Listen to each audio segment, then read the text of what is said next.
Dear Kuya Bono, mahilig talaga ako makinig ng drama sa radyo kahit nung bata pa ako. Kahit pa mag-absent ako sa school kasama ng mga kaibigan ko para makinig lang ng drama tulad ng Tsinelas ni Abel, Sadiri Dagiti Payak Ko, Pagsarmingan, Once There Was a Love at yung Dagiti Tugut, Iti Danati Biyag.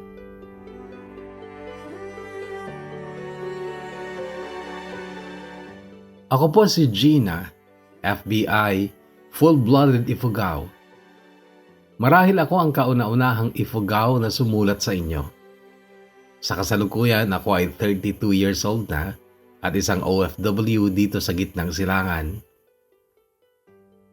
Kami ng 7 kong mga kapatid ay lumaki sa hirap. Ako ang pang-anim. Ang aming ama ay isang masipag na karpintero at ang aming nanay naman ay tindera ng gulay. Masasabi kong noon ay nabibilang kami sa pamilyang kung tawagin ay isang kahig, isang tuka. Isang balot na tinapa, pinaghahati-hatian namin para lang lahat ay makatawid sa gutom. Minsan din ay lugaw na may gulay ang aming pantawid gutom. Gayunpaman, kahit mahirap kami noon ay masaya kami dahil kumpleto kami. Naranasan ko rin noon ang gumising ng napakaaga para mano-manong magbayo ng palay dahil wala kaming perang pampakono. Natatandaan ko pa nung bata ako, nagnanakaw kami ng buwa o betel nut. Mabilis akong umakyat sa puno noon dahil takot na takot akong maabutan kami ng may-ari. Ang makukuha naming buwa ay ibibenta namin dahil sa amin ay napakahalaga ng betel nut lalo na sa mga kalalakihan.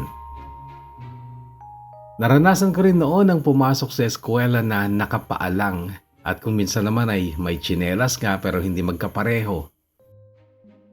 Imagine nyo na lang na yung kaliwang tsinelas ay blue at yung isa ay red. Pero hindi ko alintana noon yun dahil bata pa naman ako.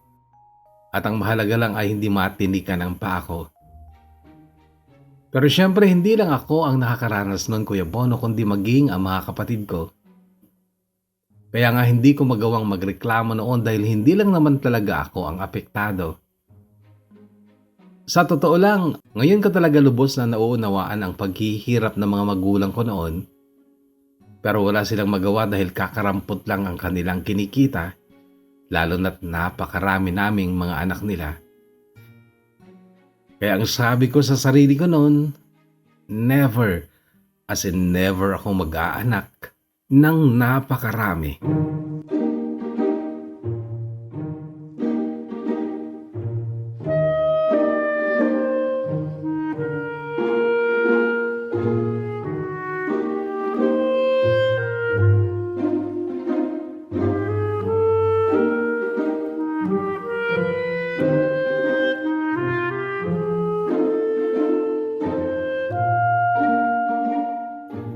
Kahit poor girl ako noon, Kuya Bono, ay malala ang pagkamaldita ko. Mahilig din ako makipag-away noon sa mga kaklase ko at kahit sa mga kapatid kong lalaki, nakikipagrambulan ako. Hindi rin sa pagbubuhat ng bangko, may talino din ako dahil lagi din akong may pwesto sa listahan ng may honor noon. Sa public high school kung saan ako nag-aral ay parang may pagka-bisexual ako noon. Kasi nagkakagusto ako sa parehong babae at lalaki. Kaya lang nahihiya akong magpahalata dahil hindi ako maganda at mayroon pa akong peklat sa mukha.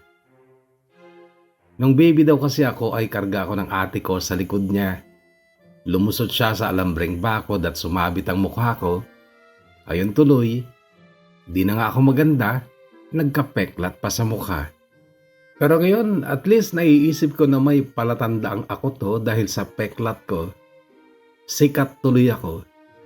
Pero kidding aside ay marami ang nakakakilala sa akin noon sa high school kasi may talent ako, Kuya Bono. Yan ang pagiging daldalera ko. Isang bagay ito na naman ako sa mama ko. Sa classroom, laging sikat ang pangalan ko dahil bukang bibig ng teacher. Pasigaw nga lang dahil noisy ako.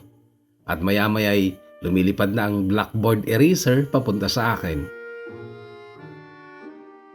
Second year high school ako, Kuya Bono, ay nahilig na rin ako sa pagbabasa ng mga pocketbooks. Kahit oras ng klase, tinatago ko ang pocketbook ko sa likod ng isang libro. Akala nila nagbabasa ako ng book. Yun pala, nobela ang binabasa ko. Natatandaan ko ang isang teacher ko na nagsabing maaga daw ako makakapag-asawa dahil sa pagbabasa ko ng mga love stories. Masaya ang kabataan ko, Kuya Bono, dahil hindi ako yung babaeng masyadong pa-girl. Marami kaming kalokohan ng best friend ko noon. Andyan yung pupunta kami sa kuweba at doon ay magyoyosi kami.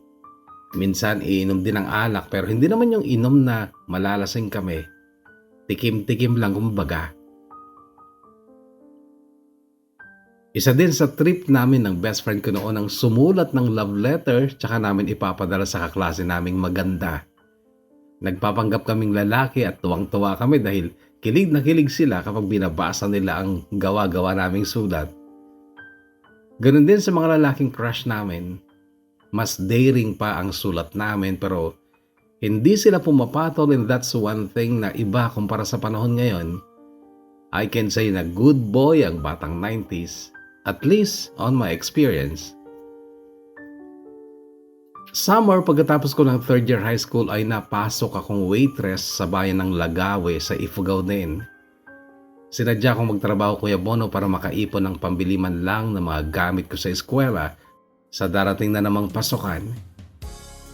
Iyon ay restaurant/inuman lalo na sa gabi.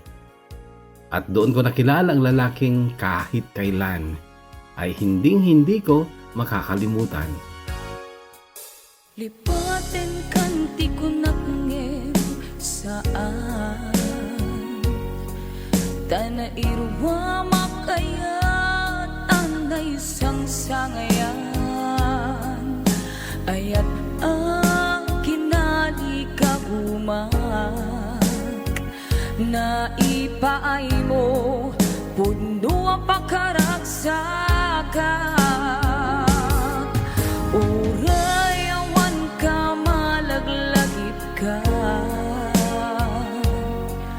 Dagidila daw ang inak makikita Dagidila ruway na inangautan Tungrem luluwak tunggal mapanunod ka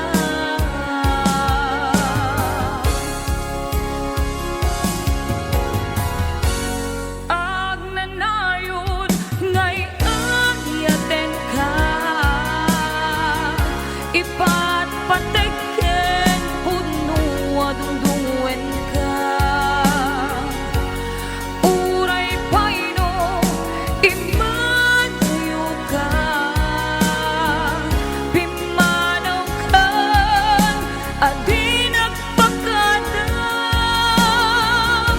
magudas manday tuy biyak ka agmay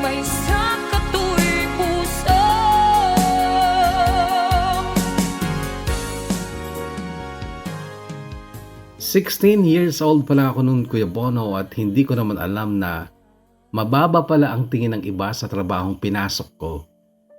Pero in all fairness ay hindi naman talaga pokpokan ng restaurant na yon na 9 PM nga lang ay nagsasarado na. At ako ay plain waitress lang.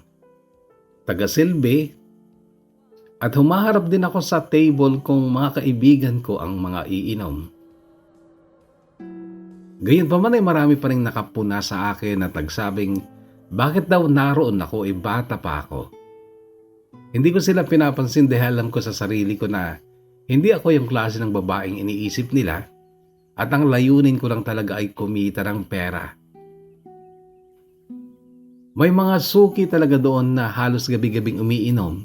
Naging kaibigan ko sila at sila yung hinaharap ko sa table nila. Then one night, nasa counter ako Kasama ko ang aming cashier nang may lalaking dumating. Halatang nakainom na. Medyo matangkad siya at medyo payat. Kininditan ako bigla kaya napa-smile naman ako kasi noon pa lang talaga ay nakaramdam na ako ng kilig sa kanya. Siya si Mark, alias Balong. Ang lalaking sinabi kong hindi ko makakalimutan kahit kailan.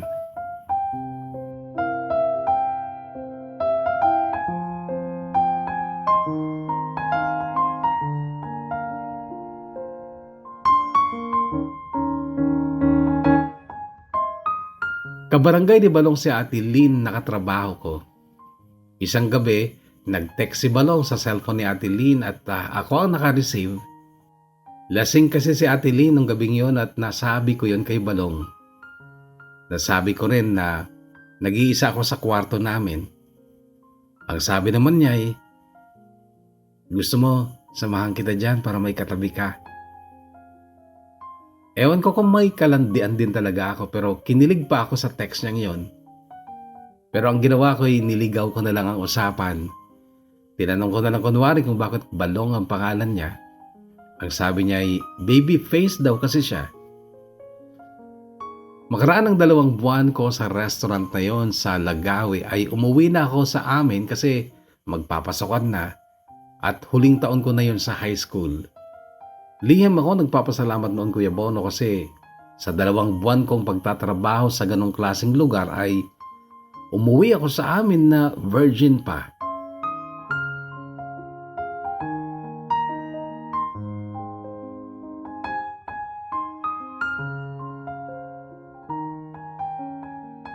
So buhay estudyante ulit. Pero lagi kong naaalala ang Lagawi, ang inuman at si Balong. Lalo na't madalas ko pang kateks ang pinsan niyang si June noon at bahagya ding nahulog ang loob ko kay June. Parang naging MU kami. Kaya lang nalaman ko may girlfriend na pala siya. Na-hurt ako kahit papano pero konti lang.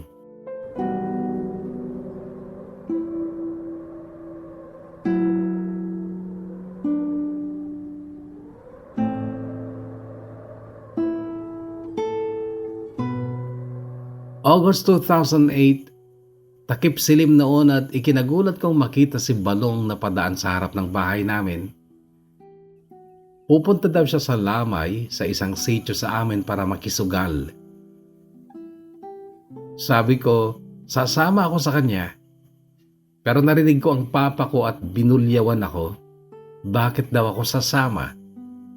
Napahiya ako kay Balong sa lakas ng boses ng ama ko. Sinabi ko kay Balong na hindi na lang ako sasama.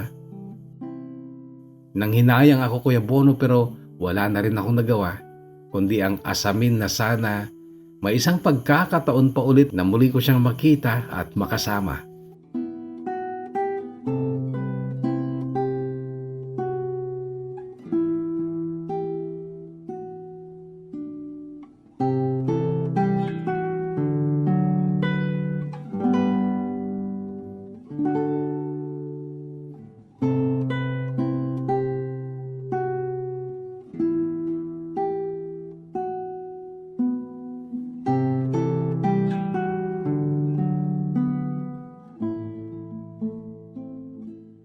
Taong 2009 ay tapos na ako ng high school. Gusto ko sana mag-college Kuya Bono pero inunahan na ako ni Papa. Hindi ka muna mag-aaral Gina. Kasi alam kong mag-aasawa ka lang din na maaga. Nalaman ko pang nakikipag-inuman ka sa mga lalaki nung bago kayo mag-graduate. Totoo yun Kuya Bono. Nag-inuman talaga kami ng mga kaklase ko pero yun ay parang advanced celebration lang namin kasi magtatapos na nga kami ng high school. Hindi na lang din ako umimik kasi naisip ko na parang alam na rin ng magulang ko kung ano ang magiging future ko. Wala pa naman akong balak mag-asawa noon at wala din naman akong jowa pero hindi ko rin sila makontra kasi sabi ko baka tama sila. Pero base sa mismong salita ni Papa, hindi muna ako mag-aaral, meaning parang titingnan lang muna nila kung magbabago ako or maglalandi lang. So hinto ako at tumambay na lang sa bahay at pakikipag-textmate ang naging libangan ko. Doon ay nakilala ko si Jason na taga-Lagawi din. Sa kawalan ng magawa sa gitna ng nakakainip kong buhay ay sinagot ko si Jason, kaya technically ay si Jason ang first boyfriend ko. Kahit na that time ay madalas ko pa rin maalala si Balong. Until one day, inaya ako ni Jason na pumunta sa kanila. Hindi lang dahil piyesta sa bayan nila kundi kasal din ang kamag-anak niya. Sa isang abandonadong bahay kami natulog, Kuya Bono, at doon ay muntikan niya nang makuha ang pagkababae ko. Siguro naramdaman din niyang hindi pa ako handa at maging siguro siya naisip niyang baka mapahamak lang siya kapag nagalaw niya ako, kaya natulog na lang kami. Kinaumagahan, Kuya Bono, ay inaya niya ako sa bahay ng pinsan niya. Pero hindi pa kami nakakarating ay parang gusto ko nang umatras dahil ang bahay na yon ay bahay ni Balong. Noon kasi ay nagawi na rin ako doon kasama ng isang kaibigan ko at nakita ko noon ang pinsan ni Balong. Tinanong ko kung saan ang bahay ni Balong at itinuro naman niya ito sa akin. Wala na akong nagawa kundi ang tumuloy na rin, pero saglit akong iniwan ni Jason noon. Siya namang dating ni Balong na kay aga-aga nakainom na. Parang nagulat din si Balong nung makita niya ako. "Uy, ikaw pala," sabi niya. Parang kumabog ang dibdib ko noon at naramdaman kong hindi ko ikinasaya ang pagkakataong muli siyang makita at boyfriend ko ang pinsan niya. Sinikap ko na lang ang ngumiti din noon. "Ang sungit ng papa mo nung dumaan ako sa inyo ah." Palatak niya bago siya pumasok sa loob ng bahay nila. Hula ko natulog na dahil hindi ko na ulit siya nakita. Kahit na wala akong inaabatan noon kundi ang muling paglabas niya.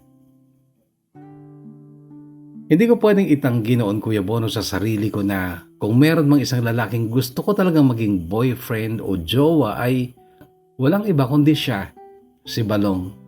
Kahit alam kong marami siyang bisyo, siya pa rin talaga ang gusto ng puso ko.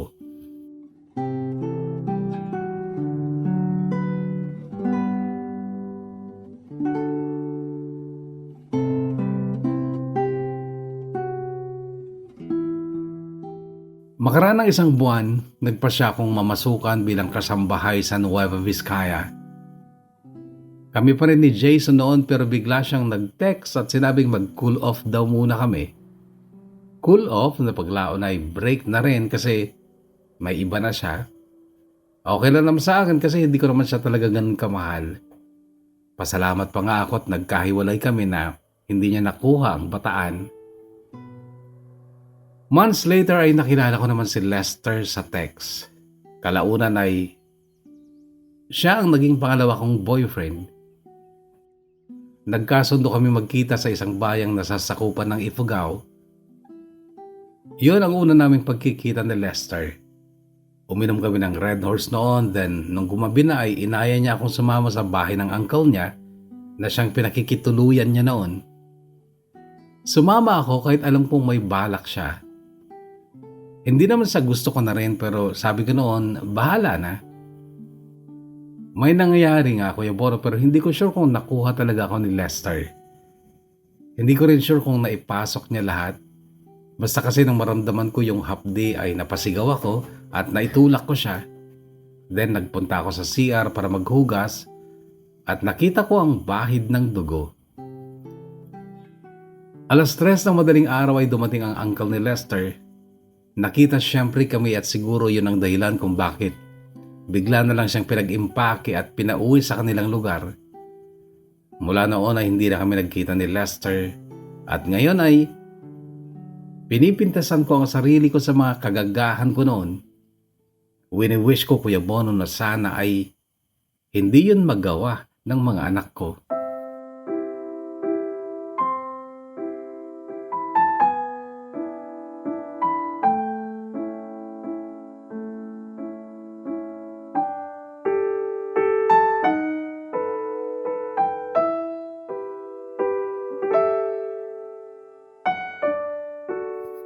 So after Lester, balik sa boring kong buhay. Tambay sa bahay at pakikipag-text may taglibangan. Isang araw, inaya ako ng hipag ko sa Lagawi dahil may bibilhin siya. Doon kami inabot ng tanghalian at sa isang kainan kami kumain. Sa isang bar ay nakita ko si Balong na nakikipag-inuman na naman. Malimang tingnan, Kuya Bono, ay hindi ko pinigilan ng sarili kong batiin siya at wala pang paligoy-ligo ay kinuha ko ang cellphone number niya.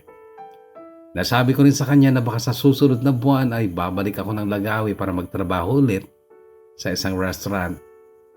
Nakangiti siya nung sabihin niyang pupuntahan niya ako. January 9, 2009 nung magsimula ako sa restaurant na yon, pangalawang araw ko doon nung dumating nga si Balong. Nag-order siya ng inumin niya, hinarap ko siya at marami kaming napagkwentuhan na parang magkaibigan lang. Kaya lang isang gabi, January 13 noon ay nag-text siya ng ganito. "Hello ma, birthday ko ngayon. Nagiinuman kami. Gusto mo itagayan kita?" Walang ligawang nangyari, Kuya Bono, pero parang kami kasi lagi niya akong pinupuntahan. Lagi kami nagkakasama pero walang nangyayari sa amin, liban lang sa halikan.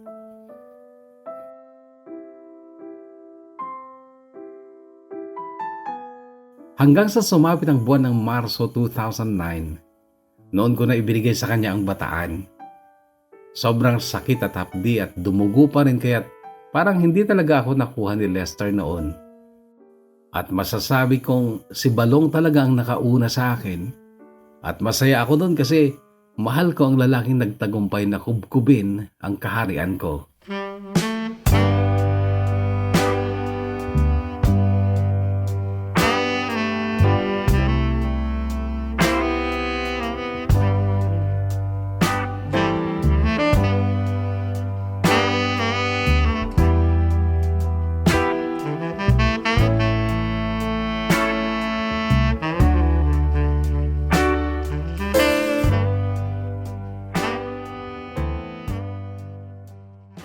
Nakakatawa lang kasi yung unang gabing may nangyari sa amin ni Balong, hindi niya maipasok-pasok.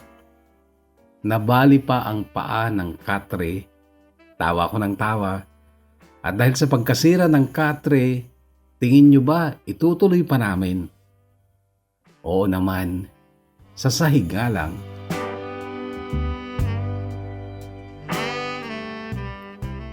That night, gusto pa niya ng second round pero ayoko na kasi mahapdi pa talaga.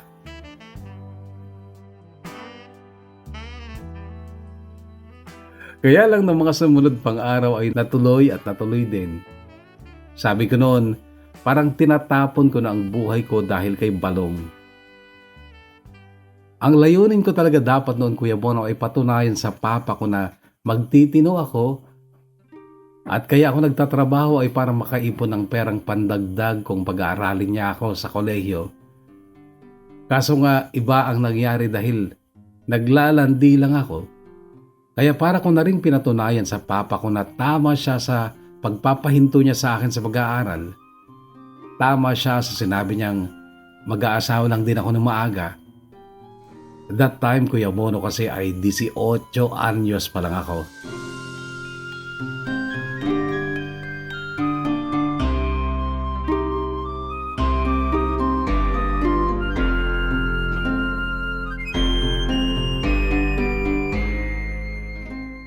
Buwan ng April 2009. Hindi ko alam kung paano nalaman ni Mama na may nangyayari na sa amin ni Balong. That time ay hindi pa nila nakakaharap ang boyfriend ko pero maliwanag sa akin ang paalala ni Mama. Huwag kang sumasama sa ibang lalaki, Gina. Dahil kapag nabuntis ka, baka sabihin ng boyfriend mo na ibang lalaki ang nakabuntis sa'yo. Natigilan ako sa ka-advansang mag-isip ng ina ko.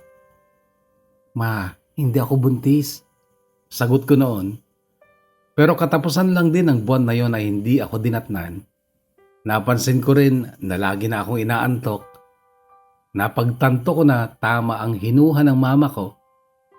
At ang sabi niya sa akin, pumunta ka sa bahay ng lalaking nakabuntis sa'yo. Huwag kang papayag na hindi niya panindigan ang dinadala mo. Sinunod ko si Mama, Kuya Bono. Umuwi ako kina Balong at ilang buwan din akong nanirahan sa kanila. Nagtiis at naghintay ng himala na magbabago si Balong sa malubhang pagbabarkada at sa mga bisyo niya. Wala akong masasabi sa mga magulang at kapatid ni Balong. Mababait sila at mga tahimik lang sila. Ang sabi pa sa akin ng ate ni Balong, sana daw pagtiisan ko si Balong kasi ganun daw talaga ang kapatid niya. Nag-try naman ako, Kuya Bono. Madalas talaga wala si Balong, nasa barkada, o uwi sa gabi, lasing. Pero sa akin naman tumatabi.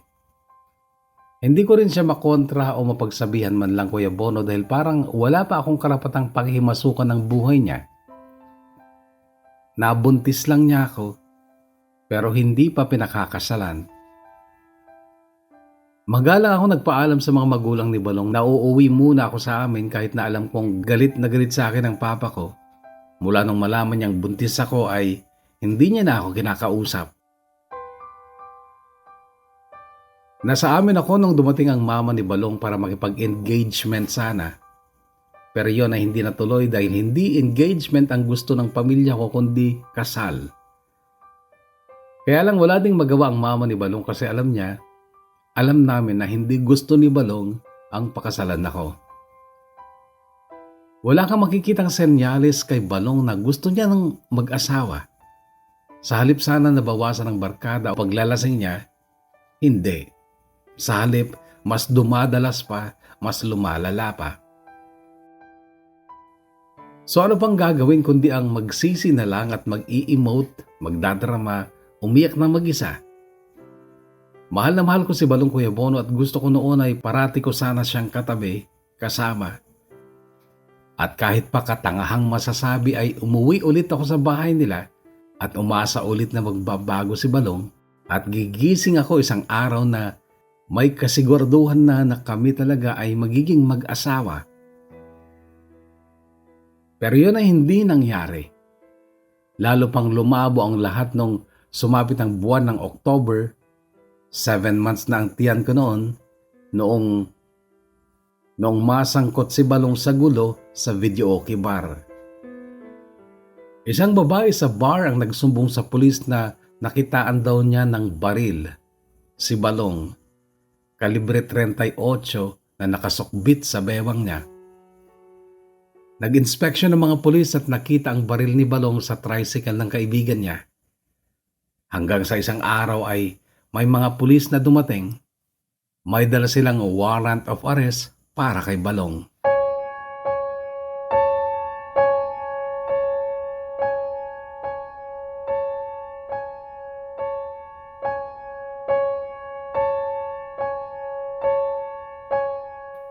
Mabuti na lang, Kuya Bono, at wala si Balong noong araw na sisilbihan siya ng warrant. Nasa bukid siya noon. Pero nung pag-uwi niya ay pinagayak siya at pinapunta sa tita niya sa Baguio. Labis ang lungkot ko noon, Kuya Bono, kasi that time ay 8 months na ang tiyan ko. Manganganak ako na wala sa tabi ko ang tatay ng anak ko. Noong nasa Baguio na si Balong, umuwi muna ako sa baryo namin. Paborito akong paksa ng mga chismosa noon. Ang sabi nila ay pinagsisiksikan ko daw ang sarili ko kay Balong. Hindi naman daw niya ako gustong panagutan. Pek-pek ko lang daw ang habol ni Balong. Hindi naman daw ako maganda, pango ang ilong, mataban at pandak pa. Samantalang si Balong ay maputi, matangos ang ilong at may katangkaran pa.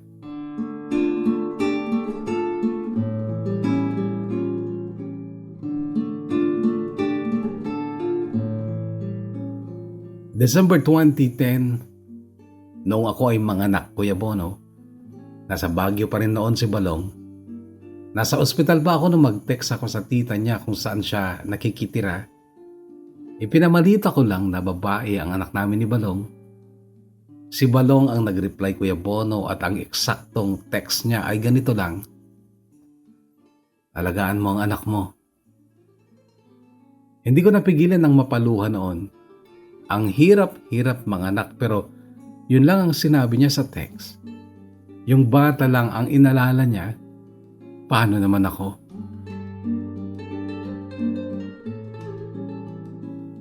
Ang sakit din ng katotohanang magulang ko sa halip na siya ang nagbabantay sa akin sa ospital.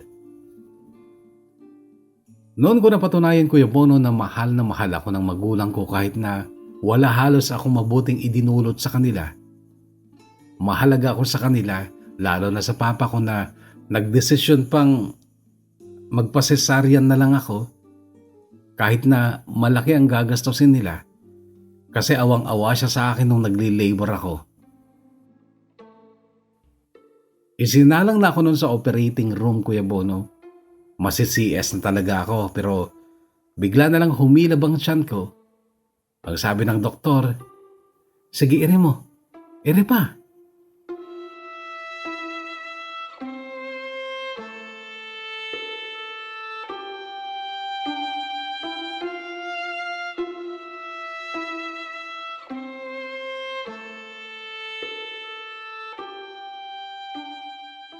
Kwento sa akin ni Papa nung kapapanganak ko pa lang, sinundan daw talaga niya yung nurse na nagdala sa baby ko para matiyak na hindi maipapalit ang anak ko sa ibang baby. Sobra akong na-touch noon at naramdaman ko rin na parang natanggap na nila ang kapalaran ko maging isang single mom o desgrasyada. Dumalaw din ang magulang ni Balong sa ospital noon, pero si Balong, ni tawag ay wala man lang ako natanggap mula sa kanya. Lalong walang pera kahit na may trabaho naman siya noon sa Baguio. Iniisip ko na lang na dating gawi, napupunta lang ang pera niya sa bisyo. Minsan ay nag-text ako kay Balong, pero nagsisi ako. Kasi ang reply niya, sira na naman ang araw ko kasi nag-text ka. Ang kapal talaga ng mukha mo. Hindi kita mahal, bakit ba pinipilit mo ang katawan mo sa akin? Grabe ang iyak ko nun, Kuya Bono, pero tiniis ko pa rin lahat ng mga insulto at masasakit na salita niya sa akin sa text. Habang nagtatype ako sa part na ito ng kwento ko ay maluha-luha ako kasi naaalala ko na naman ang nakaraan.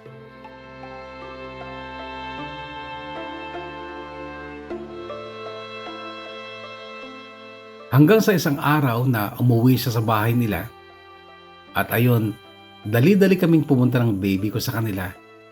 1 buwan pa lang ang anak namin noon pero hindi namin nadatnan si Balong sa bahay nila.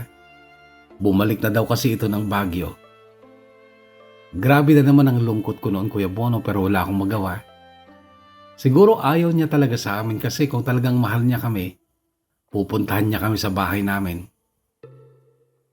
Sobra ang pagtitiis ko. Nagtrabaho ako kahit maliit pang baby ko. Kahit pa yung pagbubuhos sa construction na panlalaking trabaho na subukan ko. Ganon din ang trabaho sa bukid para lang magkapera. Wala akong choice kasi nga maaga akong nagkaanak at wala naman akong asawa. Ang mga magulang ko naman ay kakarampot lang ang kita. At marami pa akong mga kapatid na nakababata sa akin.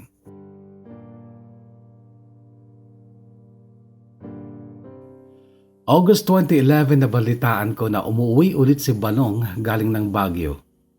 Sa kagustuhan kong makita niya ang anak niya sa akin na talagang hanggang noon ay hindi pa niya nakikita ay nagpunta na naman kami sa bahay nila at nadatnan namin si Balong doon. Masaya ako noon kasi mula sa bibig ni Balong ang salitang cute daw ang anak ko. Isa pa, masaya ako kasi sa wakas ay nakita niya na ang baby namin. Isang umaga, nasa kusina sila, si Balong, isang kaibigan niya at ang mama niya. Pinakarga ko kay Balong ang baby ko pero tumanggi siya. Napahiya ako noon. Tuloy ang kaibigan ni Balong ang kumarga sa bata. Sa maganong eksena, Kuya Bono, na mismong sa mata ko ay nakikita ko ang pag-ayaw ni Balong sa amin, ay syempre nasasaktan ako at naiinsulto. Kaya noon ay umuwi na lang kami ng anak ko sa bahay ng magulang ko. Noon naman ay biglang nag-text si Balong at ang sabi, kunin ko daw ang mga natitira kong damit sa bahay nila. Sobra na naman ang agos ng luha ko noon. Ang sakit-sakit na. Pero pagkatapos ng pag-iyak ko, Kuya Bono, ay pilit kong sinisiksik sa utak ko ang mga salitang ito. Bakit naman kasi niya magugustuhan ng isang pangit na katulad ko? May peklat pa sa mukha, pango, pandak at mataba. Napakasakit, Kuya Bono, pero hindi ko hinayaang madamay ang anak ko sa mga hinanakit ko sa ama niya.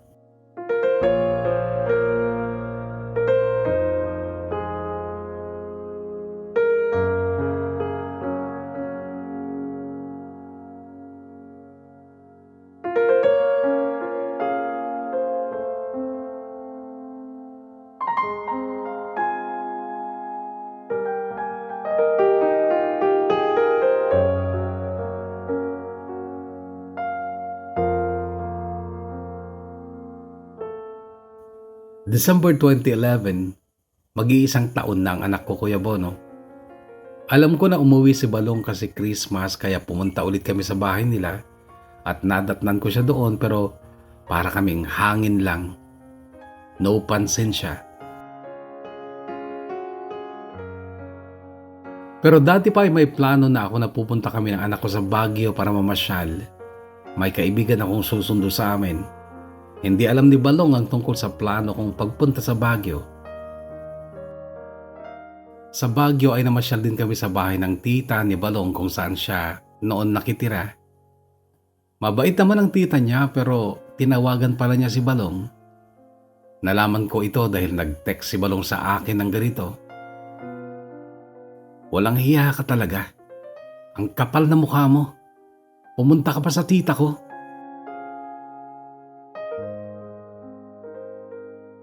Alam mo, Kuya Bono, hindi naman ganun kasama ang ugali ni Balong noong magjowa pa lang kami. Ang bait nga niya dati eh. Nagbago lang siya mula nung magbuntis na ako.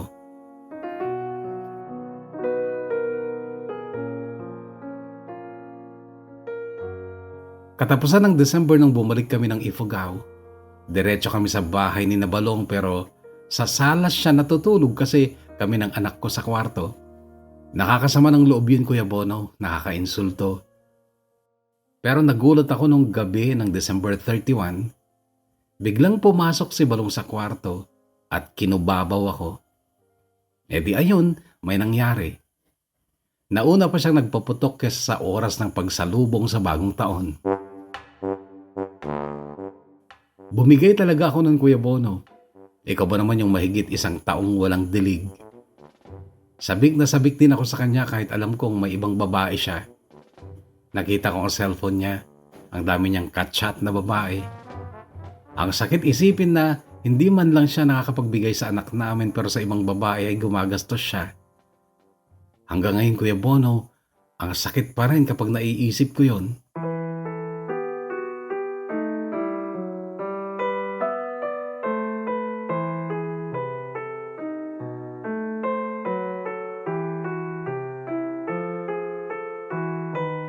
February 2012, ewan ko kung bakit parang inalog ang utak ko. Bigla ko na lang naisipang iwanan ang anak ko na ang liit-liit pa. Iniwan ko ito kay mama pero hindi ko sinabi na pupunta ako ng Quezon City para magtrabaho bilang kasambahay. Pero pag nag-iisip ko yung ginawa kong yun, Kuya Bono, nasasaktan ako sa kurot ng konsensya ko. Ang liit-liit pa ng baby ko noon. Parang napaka makasarili ko noon. Di ko kasi matanggap-tanggap sa sarili ko noon na ganun ang ginagawa sa akin ni Balong. At isa akong inang walang asawa. At nagpupumilit pa rin ako noon na magkaayos kami ni Balong. Ang totoo kasi ay nasa Taguig si Balong noon. Kaya nagpunta naman ako sa Quezon City. At oo na tama ang mga chismosa sa sinasabi nilang naghahabol ako kay Balong. At oo na rin, makapal talaga ang mukha ko kasi nakakintal sa isipan ko, Kuya Bono, na kaming dalawa ni Balong ang gumawa sa bata, dapat kami ring dalawa ang mag-aaruga sa kanya. Hindi pwedeng ako lang. Tinitext ko pa rin si Balong noon. Alam niyang nasa Quezon City ako. Then may babaeng nag-text. Girlfriend daw siya ni Balong. Expected ko na yun, Kuya Bono. Affected man ako pero napaghandaan ko na. At si Balong, suplado pa rin sa akin sa text. Masakit pa rin magsalita kaya may pagkakataon noon na napagpasyahan kong wag na lang siyang i-text. Kaso si Gago, nagpapapansin naman. Siya naman ang madalas mag-text ng kung ano-ano lang. Dahil doon, Kuya Bono, ay naisip ko na siguro mahal niya ako. Hindi lang talaga siya handa pa sa obligasyon ng pag-asawa. Kasi sa totoo lang, Kuya Bono, kung sa harap-harapan, hindi naman niya ako napagsasalitaan ng masakit eh. Sa text lang talaga siya umaarangkada.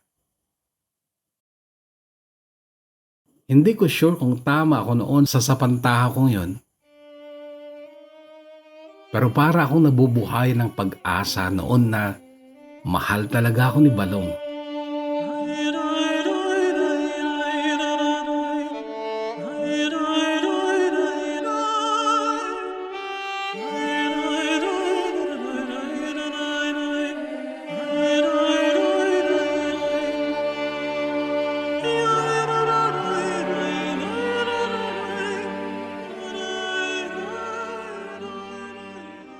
Isang araw ay nagkita kami ni Ate Eileen. Kaibigan ko na sa Maynila din nagtatrabaho. Textmate ni Ate Eileen si Arnett na katrabaho naman ni Balong. Sa pinagtatrabahuan ni Balong kami nagkasundo ni Ate Eileen na magkita. Doon sila magkikita ni Arnett at para makita ko din siyempre si Balong. Kaya lang sa kasawiang palad ay yun naman yung araw na nalipat si Balong sa Cavite. Nalipat si Balong sa Cavite. Kung mamalasin nga naman. Pero hindi ako nagmaktol noon dahil lang sa wala si Balong. Dahil nakilala ko naman si Gary na katrabaho ni Balong. Gwapo si Gary, Kuya Bono. Malayong mas gwapo siya kesa kay Balong. To cut the story short, naging kami ni Gary, Kuya Bono. And that day na nagkita kami ni Gary sa SM Bikutan ay nag-text naman si Balong. Gusto ni Balong makipagkita dahil magbibigay daw siya ng pera para sa anak ko. Kaya lang ay nakaalis na kami ni Gary noon papuntang Taytay Rizal.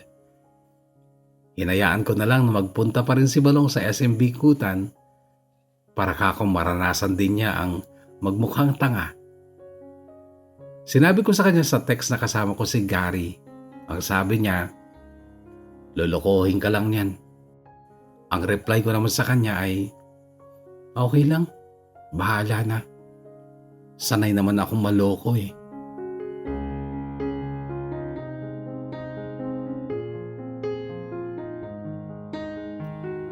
Pero in all fairness kay Gary, Kuya Bono, ay hindi naman siya manyakis. Walang nangyari sa amin.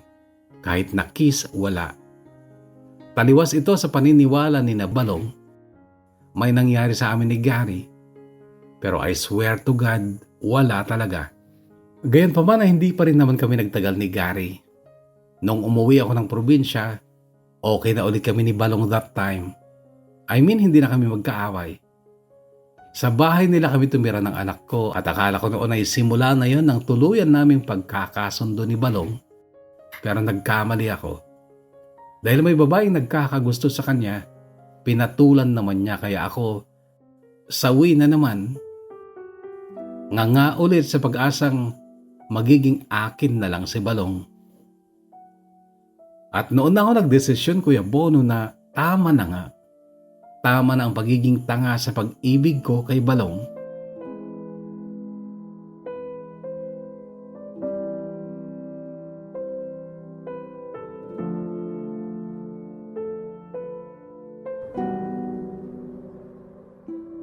Marami akong kwentong napakinggan na ganito rin ang sitwasyon. Naanakan ng lalaking walang kwenta, pero nagpasya silang sa anak na lang nila ilalaan ang buhay at pagmamahal nila. Well, sana all kagaya nila.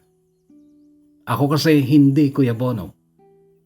Siguro nga malandi din talaga ako. Oo, tinanggap kong hindi na talaga kami pwede ni Balong pero naghanap ako ng iba. Kahit mahal ko si Balong. Kaso hindi naman niya ako mahal, so anong gagawin ko? Sa totoo lang, nagbaranggayan pa kami ni Balong noon at sa harap ng magulang ko ay sinabi niyang hindi niya ako mahal. Ang sakit pero hello, sanay na ako. Iiyak ka lang ng ilang beses, paggising mo isang umaga, okay ka na. Pero nung time na pinipilit kong kalimutan si Balong, nagte-text pa siya. Gustong makipagkita. Hindi ako nakipagkita kasi alam ko namang naglilibog lang siya at gagawin lang niya akong parausan na naman niya.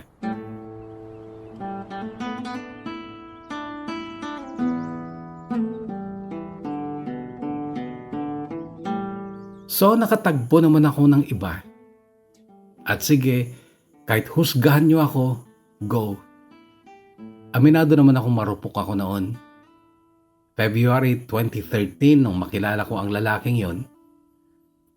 May nangyari sa amin pero minsan lang naman. Parang nakipag-quits lang ako kay Balong kasi may babae naman siya at hindi niya ako mahal. Nalaman yata ni Balong na may iba na ako. Nag-text na naman at sinabing ayusin daw namin ang relasyon namin. Sabi ko, huwag mo nga akong pinagloloko. Tigilan mo ako, Balong. Hindi kita niloloko. Mag-asawa na lang tayo. Ako si Gaga, naniwala ako Kuya Bono. Lalo na nung magpunta nga siya sa bahay pero nakainom. Sinabi niyang sinulsulan daw siya ng papa niya na huwag ako ang tuluyan niya. Huwag daw ako ang asawain niya kasi nga hindi lang sa hindi ako maganda kundi wala pa akong tinapos man lang. Pero nangako si Balong noon Kuya Bono na pakakasalan niya ako.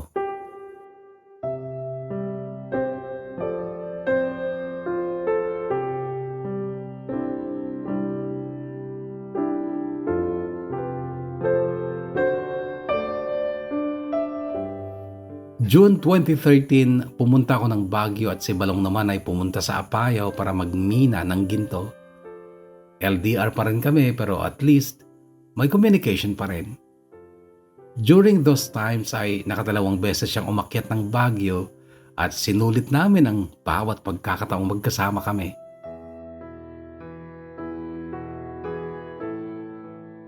October 2013 ay umuwi ako sa Ifugao at ganon din si Balong. Nagsama kami sa bahay nila hanggang sa nagbuntis na naman ako para sa pangalawa naming anak. Bago pa lumobo ng husto ang tiyan ko ay nagpasya kaming magpakasal na kahit civil lang noong April 8, 2014. Sana. Kaso hindi naman natuloy dahil nahuli na si Balong ng pulis at nakulong. Dahil doon sa kaso niyang illegal possession of firearms. Sobrang lungkot ko noon Kuya Bono. Tinatanong ko kung bakit ganon. Akala ko liligayan na ako. Akala ko magiging okay na ang lahat. Pero isa na namang pagpapatunay kung gaano ako kamahal ng papa ko. Ang ginawa niya, isinanla niya ang lupa niya para mapiyansahan si Balong. Nakalaya siya makaraan ng 8 araw na magkakabilanggo. Saludong-saludo ako sa papa ko noon Kuya Bono, pero yung kuya ko, diskumpiyado pa kay Balong. Ayaw niyang magpatali ako kay Balong dahil ano daw bang magiging buhay ko sa piling ng isang lalaking maraming bisyo. Pero kumontra si papa kay kuya. Ang sabi ni papa, baka daw talaga kami ni Balong ang magkaparagpag o magkabiyak ng tadyang o magkatadhana. Nagpakasal pa rin ako Kuya Bono. Noong sumunod na buwan, May 6 ay nakasal kami ng asawa ko.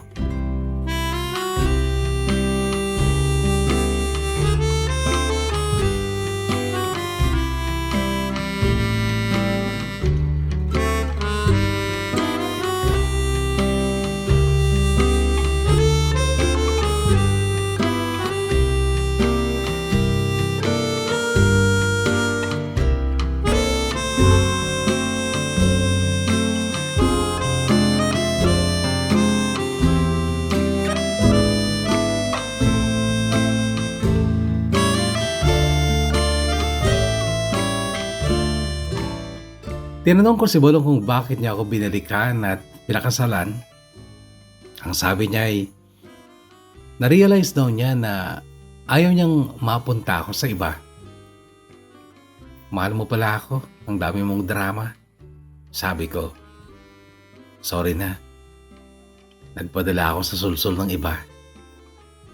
Ang sabi daw sa kanya, mahirap daw mag-asawa ng maaga. Ang sabi ko naman, mas mahirap sa anak naming babae pa naman ang lumaki na walang ama sa paligid niya. Alam ko kasi Kuya Bono ang hirap at kung gaano kadelikado para sa isang batang babae ang lumalaki na walang nagpoprotekta sa kanya. May karanasan ako nung bata ako na hindi ko kailanman makakalimutan. 6 years old lang ako noon. Muntikan akong maghahasa ng asawa ng tita ko.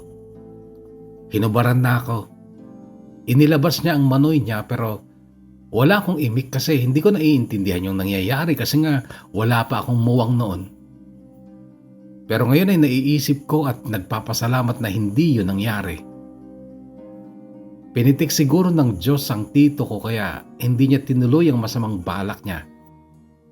May mga araw pa na pag kinakarga niya ako ay hinahawakan niya ang maselang parte ng katawan ko at bibigyan daw niya ako ng candy. Pati din yung isang pinsan ko na anak din ng tito ko na kapatid ng asawa niya. Ewan ko kung na-rape or hindi. Basta't pinahuli ng tito ko ang demonyo na yon. Nakulong ng 1 buwan. Pinalaya dahil daw sa marami siyang anak na susustentuhan at kawawa ang tita ko. Pag iniisip ko, sana nagsalita ako noon para hindi na siya napalaya at habang buhay na siya sa kulungan. Pero nakarma pa rin siya Kuya Bono dahil ang anak naman niyang babae ay naghahasa din at kahit buntis na ay nagpakamatay pa noong 2013. Ayoko mang isipin pero hindi kasi malayo na baka siya din lang ang nakabuntis sa sarili niyang anak.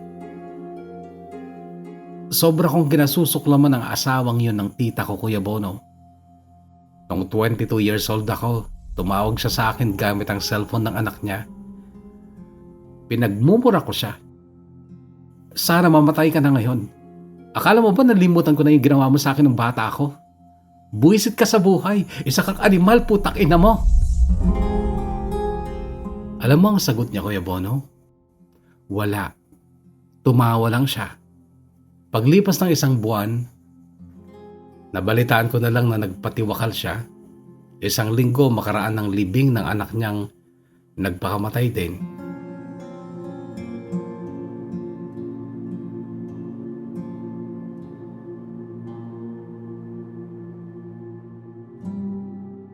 "32 years old na ako ngayon Kuya Bono pero sa tuwing maalala ko yung muntikang mapagsamantalahan ang kamusmusan ko,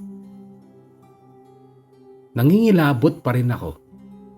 At yun nga, natatakot ako na baka danasin din yun ng anak ko. Kaya't laking pasalamat ko dahil nagkatuluyan pa rin kami ni Balong na siyang inaasahan kong poprotekta sa mga anak ko.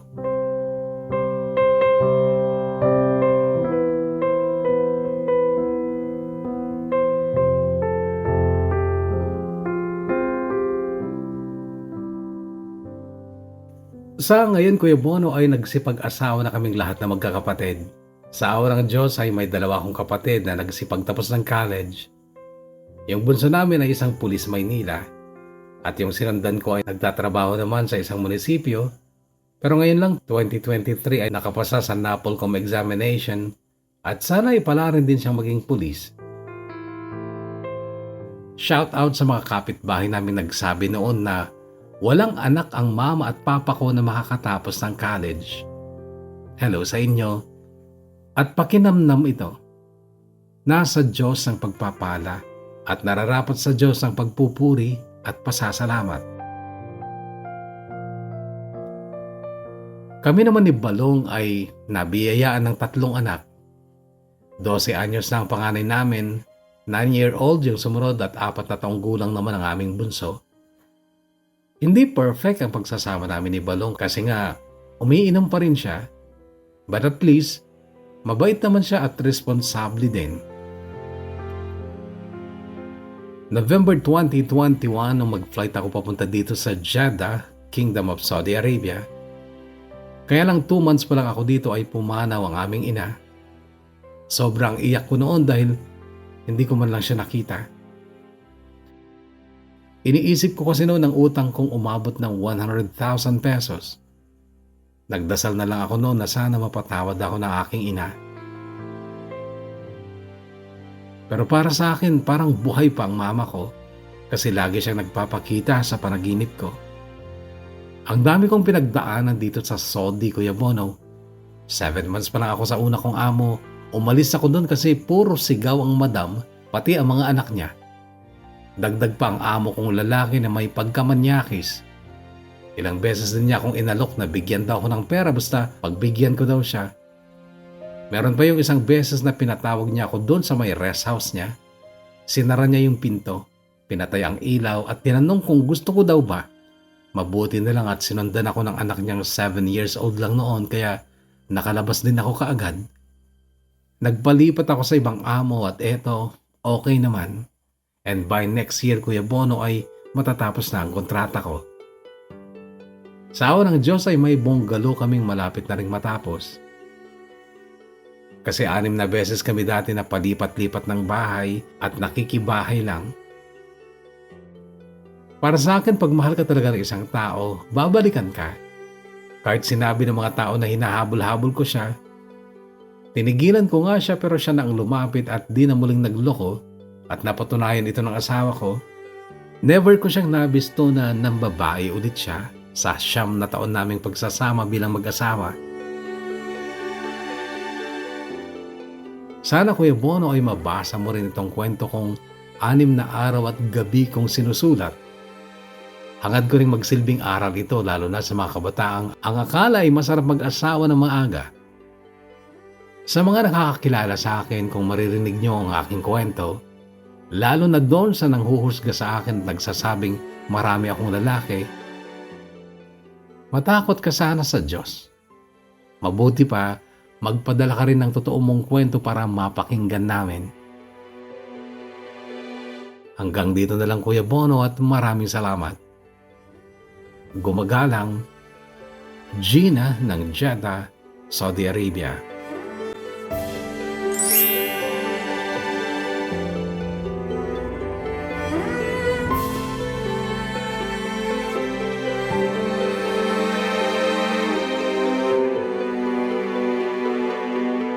Kahugod na Gina, maraming salamat sa napakaganda mong layunin na magsilbing aral ang iyong kwento ng buhay at pag-ibig. Pero ang tanong ka sa'yo, totoo ba na ang mga napapakinggan nating kwento ay magsisilbing aral? Siguro sa ilan, pero hindi sa kagaya mo, di ba? Kasi ikaw, sabi mo sa unang bahagi ng kwento mo na dati ka na mahilig sa pakikinig sa mga drama sa radyo, yung mga pagsarungingan, dagiti tugot iti dana ti biag. Maraming lessons napupulot doon. Kaya lang, parang hindi ka naman natuto, hindi ba? Kasi sinunod mo yung sigaw ng puso mo. Dahil yan sa malabis na pag-ibig mo kay Balong, kaya ka siguro nakaranas ng mga ganong klaseng experiences. Well, anyway, I know naman na hindi lahat ng mga nakikinig na mga kabataan ay kagaya mo na alam mong masama pero go pa rin, hindi ba? Pero ang mabuti sa'yo, ang sobra kong hinahangaan sa'yo ay talagang pinaglaban mo si Balong, ano? Yung tawag dito, yung pride mo, talagang nilunok mo yon para lang kayo pa rin hanggang dulo at yan ang dapat kong i-congratulate sa'yo. Congratulations. Kaya lang may nakapagsabi sa akin dati na ang kabutihan, kabaitan at contentment ay mga form ng weakness o kahinaan. So ang ipapayo ko sa iyo ay magreserba ka ng lakas ng loob, katapangan upang sa ganoon kung yung expectation mo sa iyong asawa ay sumablay, ay hindi ka gaanong masasaktan kasi prepared ka, may reserba ka. Hindi ko naman sinasabi na pagdudahan mo yung mister mo, no? Lalo na nasa malayo ka, kaya lang just in case lang, hindi ba? Anyway, congratulations sapagkat kayo ang nagkatuluyan and I wish that you'll be happy sa pamilya na inyong binuo. Kahugod no Gina, Ingat ka palagi dyan sa Saudi Arabia. At ngayon sa ating mga shoutout, First 20, shoutout kay Spencer Velasco of Kabugao, Ilocos Sur. Zenny Miranda Tumpal Pagal o Tumpalan Pagal, shoutout to you. Ganun din kay Joanna May of Singapore. Shoutout Kuya Bono, pati po mga kasama kong pintor na sina Drexel at Giancarlo. Laging nakikinig habang nagtatrabaho kami from Deomar, Dumalig Sital of Villa Viciosa, Abra. Maraming salamat. Catherine Lastica Domingo of Haifa, Israel, shoutout to you. Ganun din kay Vanessa Baril Ganapin of Kuwait. Shoutout sa girlfriend ko na si Juliana Magpantay of Bacoor, Cavite from Alian de la Cruz.